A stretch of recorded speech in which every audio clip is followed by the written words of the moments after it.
মৃত্যু যেন আরও আতঙ্কজনক হয়ে উঠল, কারণ বিজ্ঞানীরা বলছেন মৃত্যুর পর আপনি নিজের মৃত্যুর ঘোষণা নিজের কানেই শুনতে পাবেন হয়তো। কেননা দেহে কোনো প্রাণের লক্ষণ না থাকলেও মানুষের মস্তিষ্ক সক্রিয় থাকে, অর্থাৎ মৃত্যুর পরও মানুষের মস্তিষ্ক বেশ কিছুক্ষণ কাজ করতে থাকে। তার মানে তত্ত্বগতভাবে কেউ মারা যাওয়ার পর অন্যরা তার মারা যাওয়ার ঘোষণা দিলে বা তার মৃত্যুর কথা বলা বলি করার সময় তা শুনতে পাবেন তিনি। একবার ভাবুন তো, আপনি বিছানায় বা মেঝেতে অচেতন হয়ে পড়ে আছেন আর শুনতে পাচ্ছেন লোকে আপনার মৃত্যুর কথা বলা বলি করছে। এই বিস্ময়কর দাবিটি করেছেন মার্কিন যুক্তরাষ্ট্রের চিকিৎসাবিদ ডক্টর শ্যাম পার্নিয়া এবং রিসাসিটেশন বিভাগের পরিচালক।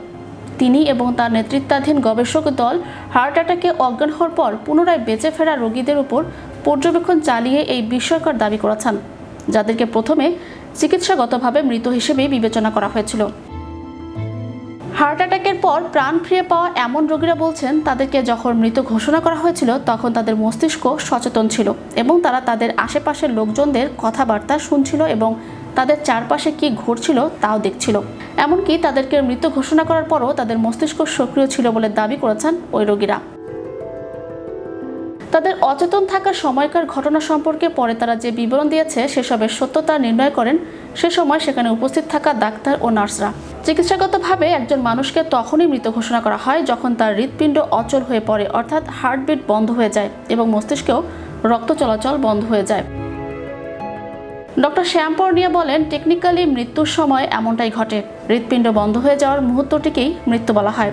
একবার এমনটা ঘটলেই রক্ত আর মস্তিষ্কে যায় না, ফলে প্রায় সঙ্গে সঙ্গেই মস্তিষ্কের কার্যক্রম থেমে যায়, চোখের দৃষ্টি, মুখের স্বর এবং মস্তিষ্কের সংবেদনা বন্ধ হয়ে যায়। তবে মারা যাওয়ার পর মস্তিষ্কের ভেতরে এক ধরনের শক্তির বিস্ফোরণও ঘটতে দেখা গেছে।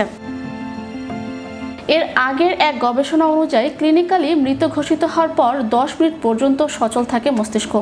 মূলত সেরিব্রাল কর্টেক্সের কারণে এমন ঘটে। এরপর ধীরে ধীরে মস্তিষ্কের ক্ষমতা হ্রাস পায়, তবে সম্পূর্ণরূপে মস্তিষ্ক অচল হওয়ার আগে পর্যন্ত তা সক্রিয় থাকে।